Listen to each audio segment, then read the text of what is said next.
Good afternoon and welcome to Lariat TV News Today. I'm Sarah Gill. And I'm Kennedy Dindy. Thanks for joining us. It's our final newscast of the semester and we're glad you have joined us today. The kickoff to Christmas has finally started on Baylor's campus, all thanks to the 54th annual Christmas on 5th event. With a tradition going back to the 1950s, this KOT Christmas tree lighting was nothing like we have seen before. LTVN's Grace Smith gets the scoop behind this year's unique twist.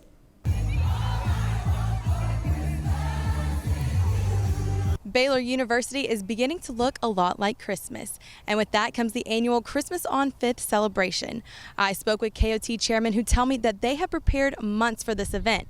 They tell me they've added some personal touches they've never added before in hopes to bring the Waco community together. It's pretty much the same thing every year, and all the chairs try to add their little change to it and try to make it as traditional as possible, but at the same time change it up a little bit. Dating back to the 1950s, Kappa Omega Tau has had the honor of the Christmas tree lighting, which takes place right in the middle of Burleson Quad. Each year, the tree is brought in from a specific farm in Maine. So this year, we're doing away with the traditional countdown, and we created a mix that the tree and all the other lights are, going with. And so with that mix, there's a Christmas trap that we've decided to incorporate. We incorporated fireworks to the show, which will be add an extra pop to the lighting, so that'll be fun.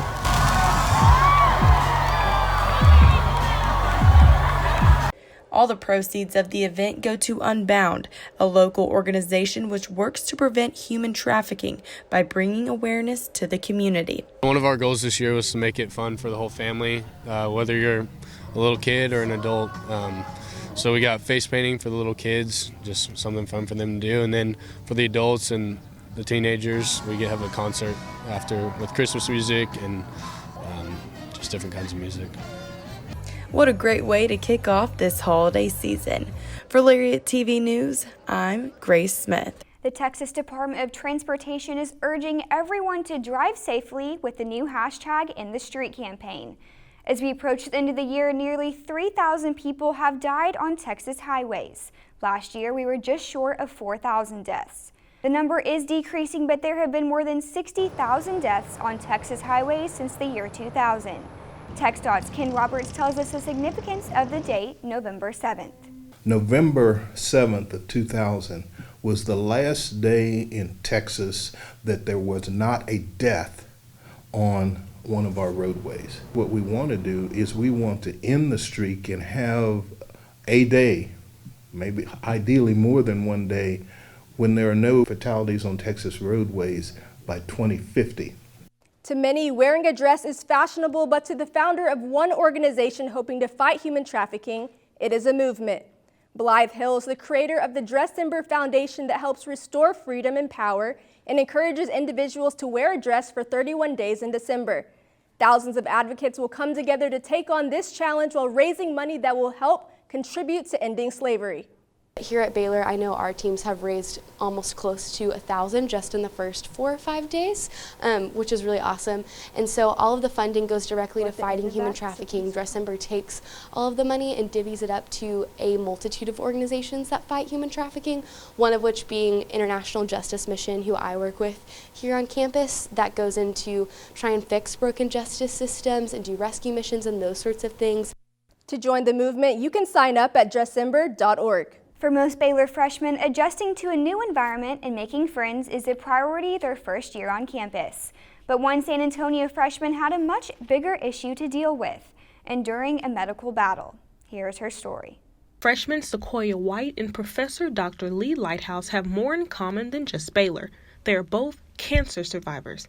The difficult times with their health didn't diminish their faith in God and willingness to share their stories. It's really easy to get bogged down in the why me, why is this happening to me, what am I going to do, that kind of attitude.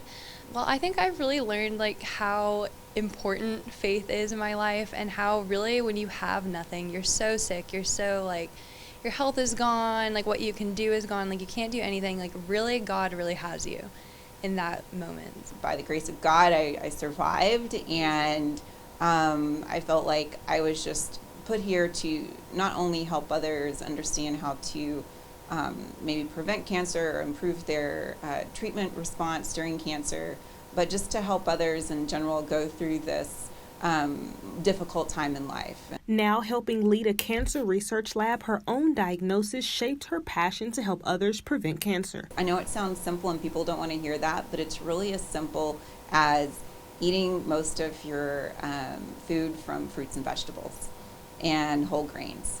That's really what, if you just boil all the literature down to it, that's the main thrust of the literature in using diet to prevent cancer. For Lariat TV News, I'm Brent Shavia Jordan. If you or someone you love is looking to show their Baylor pride while taking to the Texas roadways, we may have found the gift just for you. Baylor has released a themed vehicle license plate. The newly designed plates feature the updated interlocking BU logo with touches of green and gold. On top of supporting the Bears on the roadways, the plates also help support the Bears in the classroom, with a portion of the proceeds from each plate sold going back to the university for student scholarships. For more information, go to baylor.edu/plates. With finals just around the corner, the Paul L. Foster Student Success Center provides students with all the tools they need to ace their exams. While this is the last few weeks of a semester, it can be stressful and often cause a lack of sleep. Sally Furman, Baylor's Director of Student Support Programs, has some tips on how students should study this final season. Really good piece of advice. Study in smaller chunks of time, like 50 minutes, 45 to 50 minutes, followed by a 10-minute break. All the studies, neuroscience, show that studying in shorter amounts of time followed by a break, students retain significantly more of the information and learn more deeply. Up next, we have a behind-the-scenes look into one of Baylor Theater's most recent plays, Rhinoceros. We will also take a look at some of the most memorable stories from Lariat TV News this semester. All this and more after the break.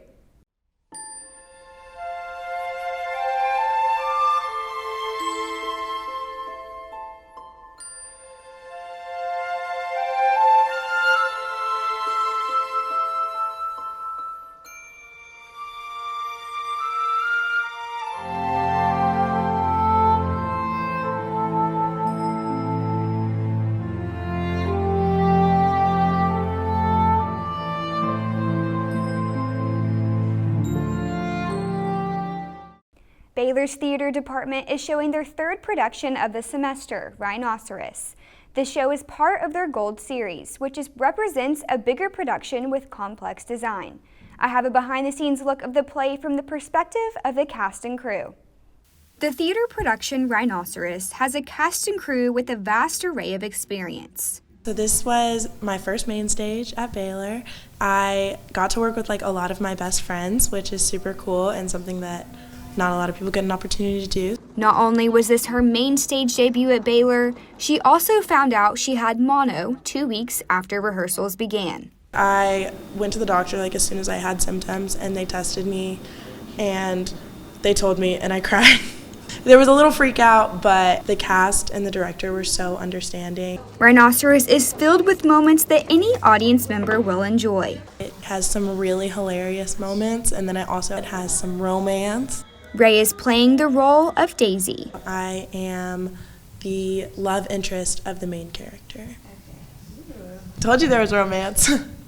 While this is Ray's first main stage production, it is also stage manager Emma Hansen's last. This is the last main stage I'll do at Baylor, so weird and very sentimental. She worked closely with the director in a logistical role and found many opportunities for growth. As a senior, you kind of think you know what you're doing, and this project has taught me that sometimes you don't. It's been a great project and very different from anything I've ever done. Rhinoceros takes the stage in Jones Theater until December 8th. Go to the theater department's website for more information. For Lariat TV News, I'm Sarah Gill. Playing video games alone is a thing of the past for one Baylor organization that encourages healthy competition through gaming.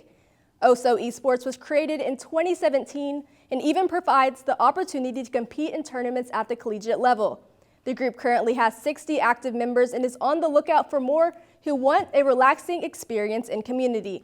For more information, you can email BaylorOSOEsports@baylor.edu. Gaming is more than just entertainment to a Baylor computer science lecturer. Dr. Matthew Fint, who is researching the positive effects of how gaming can be incorporated into the daily classroom. He's in the midst of creating a mobile gaming app to provide healthcare education to those in India. Doctors in that country are also working alongside this emerging development to create new learning opportunities for people around the world. Games are a really engaging environment in which people interact and can learn, and it's a lot more engaging than kind of a static learning environment like just only doing traditional lecture or reading. So the idea is to use games to supplement these traditional forms of learning. For someone who grew up on games, I could really see how it could be applied throughout society, really. And it's really important for students now to sort of see that, to see how gaming isn't just anymore about gaming. I think that everybody is familiar with gaming as a form of entertainment, but we're starting to just scratch the surface about how to use gaming for education as well. Our Lariat TV News reporters have dedicated their semesters to covering stories within the Baylor and Waco community. We took a look back, and here are some of the most memorable stories from the last few months. I was there when American Idol made its stop in Waco for their nationwide tour. Here's the story. It's a bright and very early morning here in Waco, the only Texas stop for the American Idol summer tour. Hopefuls are lined up and awaiting their shot at the opportunity of a lifetime. Wrapped around the Waco Convention Center is an array of talent, both young and old. One Baylor graduate who's been writing his own music since around age 13 has come with the hope of becoming the next American Idol. Oh, I'm going to California. Oh, I'm going to California. But don't cry, babe. I'll be back someday to see you again. For Brennan McFarland, regardless of the outcome, he says that this experience would truly mean the world. Just to have that experience really bring glory to God through a different way than I originally thought, and just really give him praise, potentially on national television.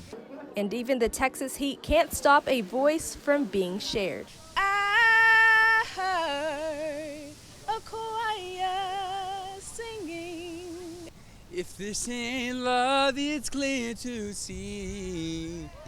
You can stay with me. I'm falling to pieces, yeah. I'm falling to pieces. And with 11 more stops on the American Idol summer tour, it is clear that there is talent deep in the heart of Texas. Hey, sick and bears. Reporting for Lariat TV News, I'm Kennedy Dendy. Back in October, I went to the Heart of Texas Fair and Rodeo and found how one family has made their legacy last through a unique family tradition. And it all began with the corn dog. Some people major in science, some major in business. Sean McKinney decided he wanted a career making corn dogs. I grew up in the business ever since I was born, actually, and basically went to college and decided corn dogs is what I wanted to do, so here I am today. The McKinneys have been bringing their special corn dogs to the Heart of Texas Fair for over 30 years. These corn dogs have a unique recipe that has been perfected over 3 generations. Seeing the people and the kids and the smile on their face, and hopefully they're enjoying our corn dogs. They're a special deal. They're all handmade. We have our own recipe for our mix and our own Frank recipe as well. The McKinney Food Service is a huge family operation involving brothers, cousins, and nephews. There's about 8 of us that's involved in it right now, and there's more on the way because they're all, we got 2 or 3 in college right now, and some about to graduate high school. McKinney encourages everyone, especially Baylor students, to come out to one of his favorite fairs.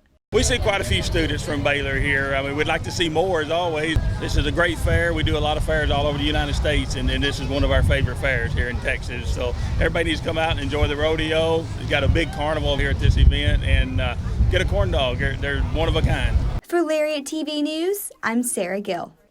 Our final pick is a special feature on one Baylor alumna's rise to stardom after the Baylor homecoming football game.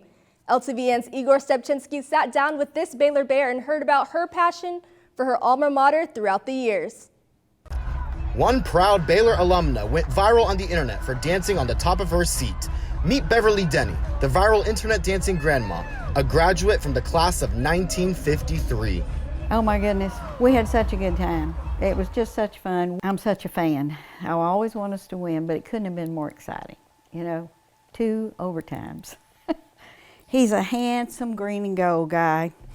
At 87 years young, she has enough Baylor spirit to fill decades of Baylor history, literally. We had twin cubs, Topsy and Turvy, and they took them to the ball games. So I have this picture of me out in the field holding those bear cubs. I wouldn't trade that for anything, and the fact that it survived all these years was a miracle. She remembers a time when nobody wore shorts on campus and women could only wear pants if they received pant permission. If you were in a club and you were working on the float, they were out in those big barn places where then you could wear, because you had to climb around on them. She has witnessed the Armstrong Browning Library being built when she was a resident in Memorial Hall in 1950. She was also a trailblazer for one of Baylor's most endeared student traditions. I was a senior in 1953, and that was the year of the first sing. I actually sang in the first sing. Taken from Beverly herself, Baylor University lives and will live through us all, as long as we keep our chin and bear claws high up in the air. The famous words, have a care for Baylor. So I just think we all need to continue to have a care for Baylor. Too much hair now. There you are. For Lariat TV News, I'm Igor Stepchinsky. Coming up, we will take a look at the top-seeded volleyball team and why this weekend is special for one of its coaches. Sports is next, and Drake will have everything you need to know about Baylor athletics. Stay tuned. For my birthday this year, my sister got me Bubs from the Humane Society, and the rest is history. Little did I know I'd have a best friend to spend the holidays with. We may have saved Bubs, but he saved us. The best of LTV in sports is just too hard to narrow down, with multiple programs seeing unprecedented success. Subsequently, Baylor is entering one of the biggest weekends in program history, with top-seeded volleyball competing at home in the NCAA tournament, men's basketball playing in a top 20 matchup, and football competing in their first ever conference title game. Staying on the gridiron, Matt Rule's 7th-ranked squad will compete at AT&T Stadium in Arlington on Saturday against number 6 Oklahoma in a battle for the Big 12 championship. The Bears finished the regular season on an absolute tear, demolishing both Texas and Kansas by a combined score of 85-16. With the wins, Rule became the first coach in Power 5 history to lead a team from 1-11 to 11-1 in just 2 seasons, earning him the honor of Big 12 Coach of the Year. Conference sack leader James Lynch was also awarded as the Big 12 Defensive Player of the Year. As for this weekend's game, that carries a shot at the college football playoff. The Bears have to just focus on their opponent and play. Let's not make this about the Big 12 championship. Let's not make this about the college football playoff. Let's not make this about a ranking. Let's not even make this about Oklahoma. They're a great team. Or a rematch. Let's just make it about us. Let's try to go 1-0 this week, just like we did all year, and see what we do. So we're going to go out there and play our best game against a great team in a cool atmosphere and see what happens. After almost a week off, the number 1 overall and Big 12 co-champion Baylor volleyball team is gearing up for their biggest weekend of the year so far. Led by Big 12 Player of the Year Yassiana Presley, Big 12 Setter of the Year Hannah Locken, and Big 12 Coach of the Year Ryan McGuire, the heavyweight Bears are set to host round 1 of the NCAA tournament with their first matchup coming against Sacred Heart in Waco Friday night. The winner of the bout will go on to face the winner of Stephen F. Austin in Southern California in a second-round matchup Saturday night at the Farrell Center. Staying in volleyball, one of Coach McGuire's assistants is in the middle of a life-altering week, and not because of the playoffs. LTVN's Igor Stepchinsky explains. Lady Bears volleyball is the top seed in the country, but there's another seed that's just about finished growing. Samantha Erger is the assistant volleyball coach and recruiting coordinator. She is also expecting her new baby girl. In fact, Samantha was scheduled for the hospital just 1 hour after this interview. I have been working all day, and I'll leave at 3 o'clock, go to the hospital, and I should have a baby by lunch tomorrow, hopefully. Being assistant coach and the mother of a newborn isn't an easy play. Coaching college athletics in general is a very demanding, high-paced career choice. But she has the best players to assist her strike over this new net of life. My husband is my biggest teammate, my best supporter, my biggest help. I could not do it without him. My husband is my best friend. He's amazing. The Lady Bears themselves have approached the net every step of the journey. My team is so incredible. They definitely root me on. They ask all the questions. Like I said, it's cool to be able to model for them what it's like to be a working mother. And support from the Baylor Athletics program is nothing short of a perfect ace. I have a boss that really values life balance. Healthy coaches with life balance are great coaches. Two things are undeniable: our athletic coach's dedication. I'm not missing postseason. That baby's gonna be on my back. I'll be coaching with that baby. And a new Lady Bears rotation into the team of a lifetime. I'm training this girl to be a little volleyballer, so Baylor class of 2030 something. Demi Erger, we welcome you to the court. Gonna be a little Baylor Bear. You're my championship baby, and I'm just so excited. I can't wait. For Lariat TV News, I'm Igor Stepchinsky. The 7th-ranked Lady Bear basketball team righted the ship with a win against Georgia in the Farrell Center on Wednesday. I was on site for Queen Egbo's 4th double-double of the season. The number 7 Baylor Lady Bears bounced back from a loss to South Carolina that snapped their 36-game win streak by blowing out Georgia 72-38, led by Queen Egbo, who finished with a 20-point, 11-rebound double-double. The loss was definitely heartbreaking, knowing you shouldn't have lost, and sometimes teams want to hang on to it and dwell, but coach just emphasized getting over it and playing defense and playing our style of basketball. And so I feel like with all that, we were just able to naturally bounce back without doing more than what we have to do. We just played our style of basketball, and so we were able to bounce back. The Lady Bears were also anchored by a strong defensive performance, holding Georgia to single digits in 2 separate quarters. You held an SEC team to 38 points. You held a team to 24-point percentage, field goal percentage shooting for the game. I think one of the quarters was at the 4th quarter. It was like 14, field goal percentage was like 14. Those are the stats that just jump off the page with me. With just one game in the next 25 days, Mulkey's squad will take some time to regroup and improve before conference play begins. We'll scrimmage and do things and put in some tweaks here and there and watch film and just get better. Just get better. Baylor extended their nation-leading home win streak to 45 games and will be back in action against Arkansas State on December 18th. For Lariat TV News, I'm Drake Toll. 18th-ranked men's basketball clashes with number 12 Arizona in Waco Saturday morning in one of the biggest non-conference matchups of the season. At 6-1, Baylor has consistently improved with each contest and captured a championship in the Myrtle Beach Invitational Tournament by knocking off Villanova last week. Scott Drew's Bears are ready for their showdown against Arizona, and tip-off is at 11 a.m., the exact same time as a football game. Even with tickets being given away for free, the conflicting time of the Big 12 championship could affect what would otherwise be a raucous crowd. You got 2 options, all right? You can either be at the football game or you can be at the basketball game. So 2 options. We don't care which one, but you're wearing green and gold at one, hopefully. So if you're ever looking for a cheap date, we're giving back to the community. Bring them. Don't tell them how much the tickets cost. We'll have crews covering all the games this weekend, so be sure to check out BaylorLariat.com for all the latest updates. Thanks for watching Lariat TV News. Catch us on YouTube, BaylorLariat.com, or the Waco City channel. We will see you next semester after Christmas break. Have a wonderful holiday, Baylor Nation.